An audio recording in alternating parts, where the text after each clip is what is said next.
You know that moment? You're sitting across from her, and she says something. Nothing major, just a small comment. But almost instantly, you feel that little urge inside you. I should say something. But you don't. You laugh instead. You go along with it. You agree even though you don't actually agree. You smile when part of you wants to challenge what she said. For a moment, it seems harmless. Everything feels smooth. Then a few minutes later, she says something else. You never really disagree with me. Sometimes you're just too nice. And suddenly there's that quiet feeling in your chest. Part of you thinks, what is she talking about? But another part already knows. Why is it so hard for me to just say what I actually think? And underneath even that question sits the one most men don't want to admit. Is she still genuinely attracted to me? Here's what almost nobody tells you. Most men believe high-value women are attracted to confidence. That's only part of the picture. What truly draws them in is clarity. A man who knows exactly who he is. A man who doesn't disappear inside the relationship. The reason things stopped feeling exciting wasn't because the chemistry vanished. It was because, somewhere along the way, you started editing yourself. You filtered your opinions. You softened your boundaries. You became more focused on protecting her image of you than expressing the real you. And here's the part very few people ever talk about. High-value women aren't captivated by the man who constantly gives more. They're drawn toward the man who clearly knows what belongs in his life and what doesn't. That's what this video is really about. 6 powerful boundaries that completely change the way emotionally healthy, high-value women experience you. Not manipulation, not dating games, not texting strategies, just quiet certainty. The kind that creates trust, respect, and genuine attraction. Let's get into it. Before we dive into those 6 boundaries, there's something important you need to understand first. Because if you misunderstand what a boundary actually is, you'll end up using these ideas as techniques. And techniques always feel forced. Here's the shift. When most people hear the word boundary, they picture distance. They imagine becoming colder, harder to reach, more mysterious, less available. They think boundaries mean making someone earn your attention. That's not what healthy boundaries are. Not even close. Think about it this way. Many men spend enormous amounts of energy trying to demonstrate their value. They try to impress. They try to say the perfect thing. They try to become the version of themselves they think she'll admire. But beneath all of that effort, there's usually another message being communicated. I hope you'll choose me. I hope I'm enough. I need your approval to feel secure. Even if those words never leave your mouth, your nervous system is still communicating them. And high-value women notice that energy much faster than most men realize. Not because they're judging you, because they've experienced it before. They're not searching for the man who tries the hardest. They're searching for the man who already knows where he stands. Attachment psychology points to something interesting here. Emotionally healthy women don't fall for men who spend their time proving their worth. They're attracted to men who don't need to. Not because those men are arrogant, but because their sense of identity doesn't depend on someone else's validation. They're comfortable letting someone see both their strengths and their imperfections. That's what boundaries actually are. They're not walls that keep people out. They're clear expressions of who you are. They're what naturally emerge when a man understands himself well enough to stay connected with another person without abandoning himself in the process. And when you begin living from that place, when you stop managing every impression, when you stop saying yes when your heart means no, something changes. A high-value woman's nervous system immediately notices. This feels different. Not because you're acting dominant, not because you're pretending to be mysterious, but because you're grounded, rooted enough in yourself that you can be emotionally available without becoming emotionally dependent. Everything else we're about to discuss grows from that foundation. Let's begin. Boundary number 1. Take ownership of your emotional reactions. Most people instinctively look outside themselves whenever something goes wrong. Someone disrespected me. She made me feel ignored. He ruined my mood. If only the other person changed, everything would be okay. It's a completely normal response. And it's also one of the biggest traps in relationships. Here's why. Your brain is designed to protect you. Whenever something hurts, its first instinct is to identify the source as something outside of you. If the danger is external, your mind believes it can avoid it, control it, or eliminate it. That's why blame feels so convincing. It creates the illusion that you're solving the problem. But underneath it all is a much deeper truth. Every emotional reaction belongs to you before it belongs to anyone else. Before you felt rejected, something inside you was already sensitive. Before you felt dismissed, something inside you was already vulnerable. Her behavior didn't create the emotion. It simply touched something that already existed. And once you truly understand that, everything starts changing. Because when you take full ownership of your emotional experience, without becoming defensive or turning it into self-blame, you remove something that quietly destroys relationships. The fight, not because you surrendered, but because you stopped asking another person to regulate emotions that only you can regulate. Here's what that looks like. Disconnecting version. You get home after work. She seems unusually quiet. You ask, "What's wrong?" She replies, "Nothing." You keep asking, "Come on, something's obviously bothering you." Finally, she snaps, "I've had a difficult day. Can I just have a little space?" You immediately shut down. You become distant for the rest of the evening. Your thoughts quietly say, "I was only trying to help. Why does she always push me away?" Now both of you feel disconnected. Not because she needed space, because you interpreted her need as rejection. Connecting version. You notice she's quieter than usual. Instead of reacting, you pause. You take a breath. Then you simply say, "Looks like today has been heavy for you. I won't pressure you to talk about it. Just know I'm here whenever you're ready." Then you genuinely leave it there. You unpack your things. You make dinner. You continue your evening without resentment. Not because you're pretending not to care, because you actually trust that giving someone room isn't the same as losing them. What she experiences in that moment is completely different. He isn't trying to fix me. He isn't making my emotions about him. I don't have to perform being okay. I can simply exist. And that's powerful. Because when a woman no longer feels responsible for managing your emotional state, she finally has enough emotional space to reconnect with you naturally. That's the moment you stop becoming another source of pressure and start becoming the safest place she can return. Boundary number 2. Tell the truth, especially when it's uncomfortable. Most relationships operate under an invisible agreement. No one ever says it out loud, but both people quietly follow it. It sounds something like this. "I'll pretend everything's okay if you pretend not to notice that it isn't." So instead of saying what they're actually feeling, both people stay polite. They avoid friction. They protect the mood. And from the outside, everything looks peaceful. But that's not peace. That's distance wearing a friendly face. Here's what most people never realize. The moment you speak honestly during tension, something changes. Not because you found the perfect words, because you've chosen authenticity over comfort. Maybe you say, "I'm frustrated," or "That actually hurt," or "I don't think we're talking about what's really going on." Those sentences can feel terrifying. Your nervous system immediately whispers, "What if this starts an argument? What if she pulls away? What if I make everything worse?" But the irony is this. Conflict rarely destroys healthy relationships. Avoiding honesty does. The conversations that never happen. The disappointments you pretend don't matter. The little resentments you keep swallowing because you're trying to keep the peace. Those are the things that slowly create emotional distance. Think about it.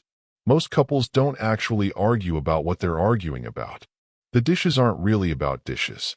The forgotten text isn't really about a text message. The canceled plans aren't really about the plans. Beneath almost every recurring disagreement is a deeper question. Do I matter to you? Do you really see me? Can I trust that my feelings are safe with you? Honest communication means being willing to speak to that deeper layer instead of endlessly debating the surface issue. And yes, that requires courage. Because honesty comes with risk. You might misunderstand each other. You might discover something you didn't want to hear. She might disagree.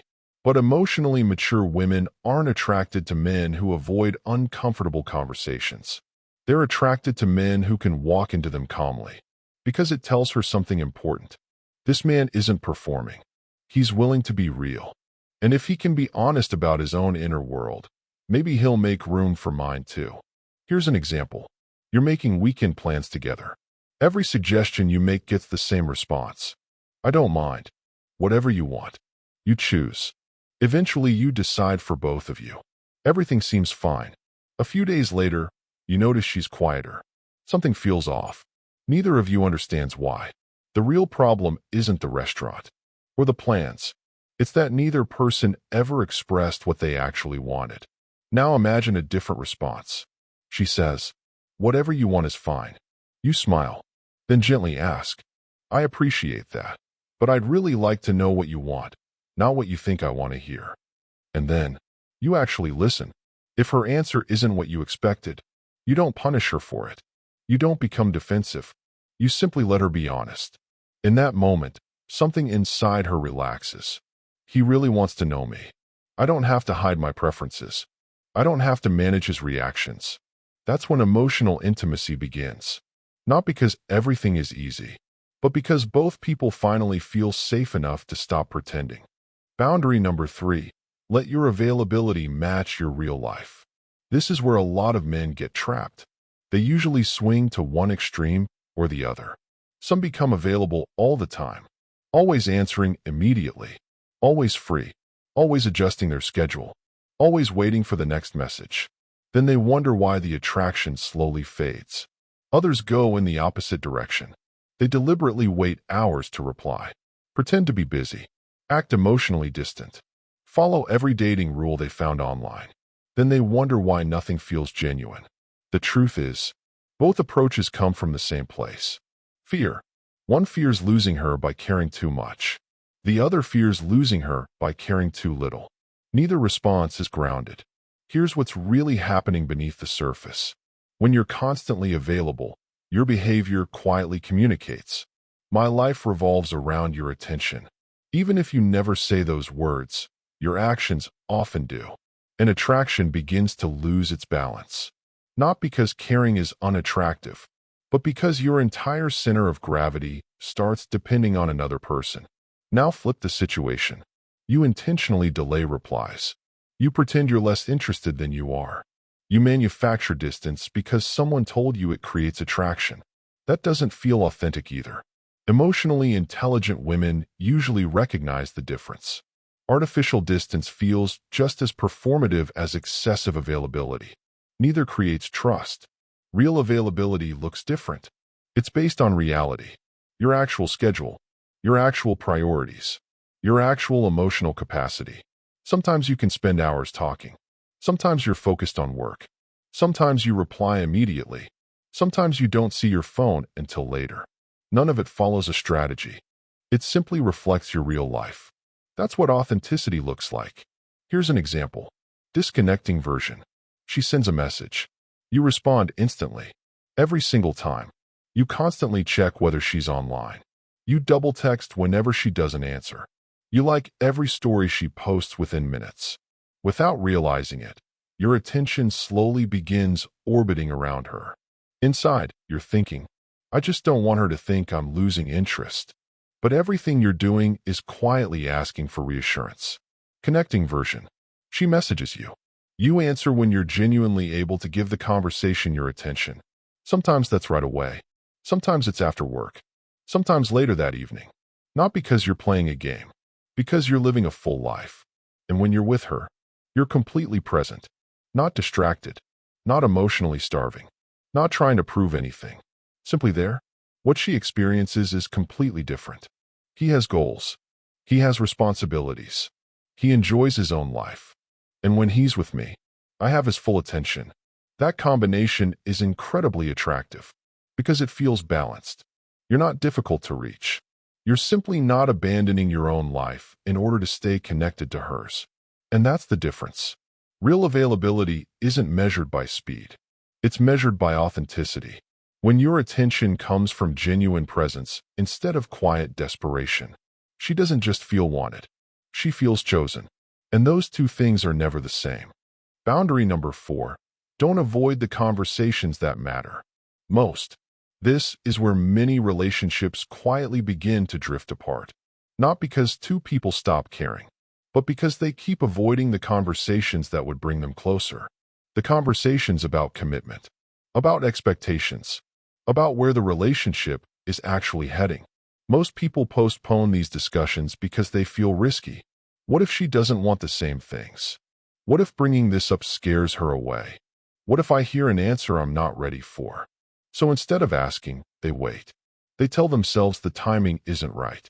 They hope clarity will eventually arrive on its own. But every week they stay silent. Something else grows. Assumptions, confusion, unspoken expectations, and eventually, resentment. Here's what changes everything. Emotionally healthy, high-value women aren't afraid of difficult conversations. They're afraid of relationships where those conversations never happen. Because when a man keeps avoiding what's real, her nervous system starts telling her something. He isn't comfortable leading through uncertainty. He's waiting for me to carry this conversation. If I don't bring it up, maybe no one will. That slowly becomes exhausting. Not because she wants someone to control the relationship, but because she wants a partner who's willing to acknowledge reality instead of avoiding it. Imagine you've been dating for several months. Things feel good. You spend time together. You enjoy each other's company. But you've never talked about where this relationship is going. Every now and then, the subject almost comes up. Then one of you changes the topic. You convince yourself, we'll talk about it eventually. Meanwhile, she's quietly wondering whether you're capable of having the conversation at all. Now imagine a different approach. You sit down with her and simply say, there's something I'd like us to talk about. I'm not trying to pressure you. I just think we're both mature enough to be honest about where we are. Then you tell her where you stand, what you're hoping for, what matters to you, and most importantly, you let her answer without trying to influence the outcome. You don't argue. You don't negotiate. You don't panic if her answer isn't exactly what you wanted. You simply stay present. That alone communicates something powerful. He isn't afraid of the truth. He doesn't need certainty before he's willing to be honest. He can sit with discomfort without trying to escape it. That's rare. And it's exactly why conversations like this build trust instead of destroying it.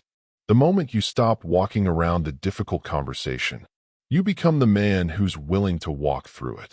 And that's often the moment she begins seeing you differently. Boundary number 5. Build your relationship on standards, not preferences. This is one of the biggest distinctions emotionally mature men eventually learn.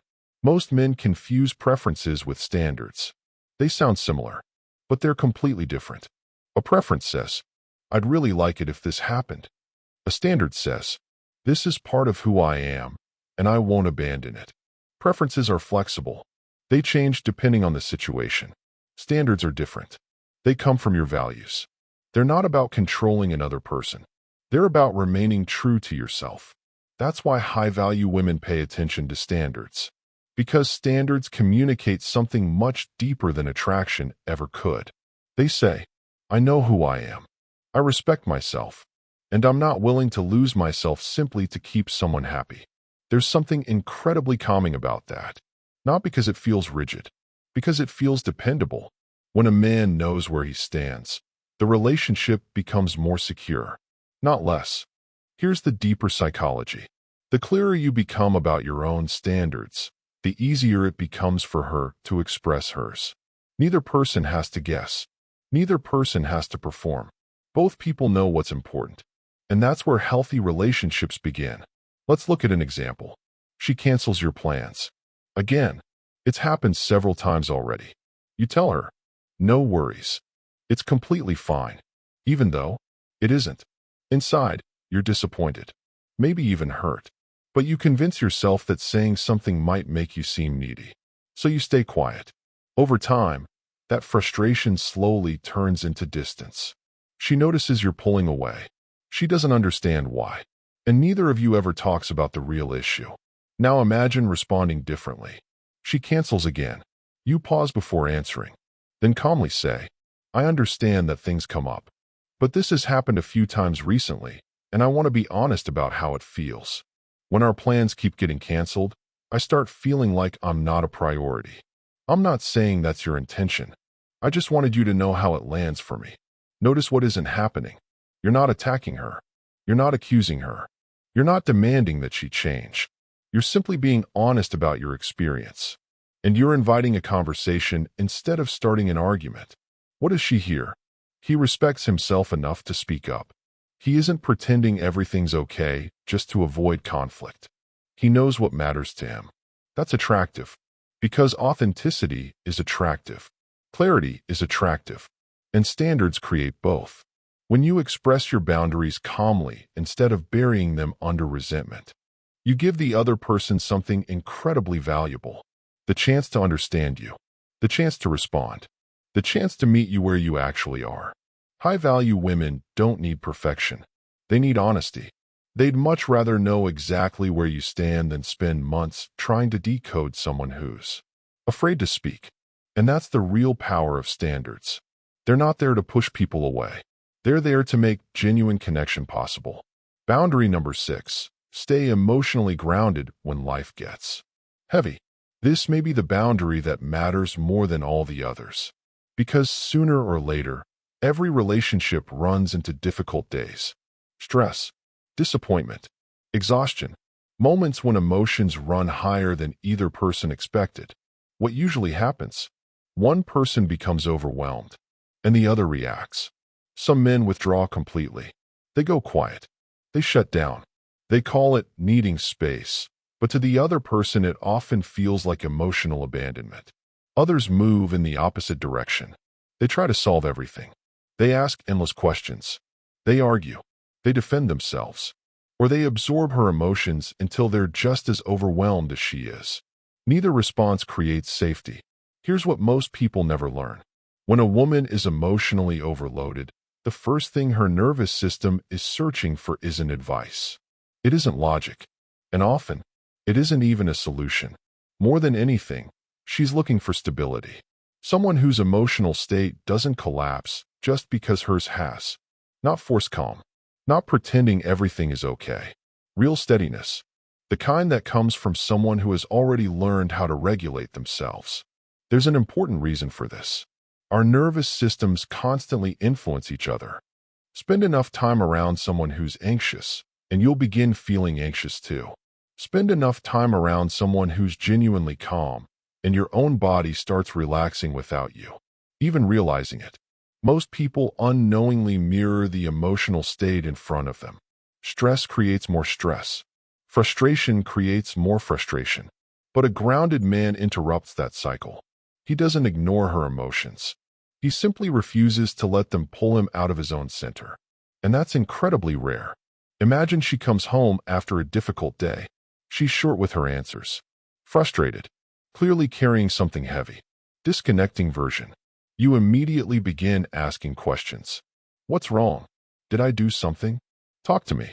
She says she's fine. You keep pushing. Eventually, she becomes irritated. Now you're frustrated too. The evening turns into conflict. Not because anyone intended it, but because two dysregulated nervous systems began feeding each other. Now picture another response. She walks through the door looking exhausted. You notice. You pause for a second. You ground yourself before saying anything. Then you simply say, "It looks like today was really tough. I'm here if you want to talk. If not, that's okay too." And then, you actually mean it. You don't hover. You don't withdraw. You don't make her emotional state about you. You continue making dinner, reading your book, finishing what you were already doing. Not because you don't care, because you're secure enough to stay emotionally available without becoming emotionally dependent. Later, when she's ready, she comes to you because she never felt pressured. Inside, what she experiences is something like this. He didn't panic. He didn't make me feel guilty. He stayed steady. I could feel that he was okay, even while I wasn't. That's emotional safety. And for many women, it's one of the rarest experiences they'll ever have inside a relationship. Not because calm men don't exist, but because genuinely grounded men are uncommon. Bringing it all together. These 6 boundaries. Taking ownership of your emotions. Speaking honestly during difficult moments. letting your availability reflect your real life, having the conversations that matter, living by standards instead of temporary preferences, remaining emotionally grounded when life becomes stressful. None of these are techniques. None of them are dating hacks. And none of them exist simply to make someone like you. They're the natural result of something much deeper. A man who knows himself. A man who doesn't need to perform. A man who doesn't constantly adjust his identity to keep another person comfortable. And when you begin living from that place, something shifts. Not because you're trying to become more attractive, because you're becoming more authentic. High-value women notice that almost immediately, not through a clever line, not through a perfectly timed text, but through the quiet consistency of your behavior. They sense someone who isn't trying to earn worth, someone who already knows it. That's what feels different. That's what feels trustworthy. And that's what creates the kind of attraction that actually lasts. Because real connection isn't built during dramatic moments. It's built during ordinary ones. The conversations after work, the disagreements handled with respect, the moments when it would be easier to react, but you choose to respond instead. That's where trust grows. That's where respect deepens. And over time, that's where love becomes something stable instead of something uncertain. At the end of the day, this isn't really about attracting the right woman. It's about becoming the kind of man who no longer has to abandon himself in order to be loved. Because lasting relationships don't begin when you finally meet the perfect partner. They begin when you stop pretending to be someone else. And when you become that man, the right woman won't just notice. She'll feel it. Thank you for watching. I'll see you in the next video.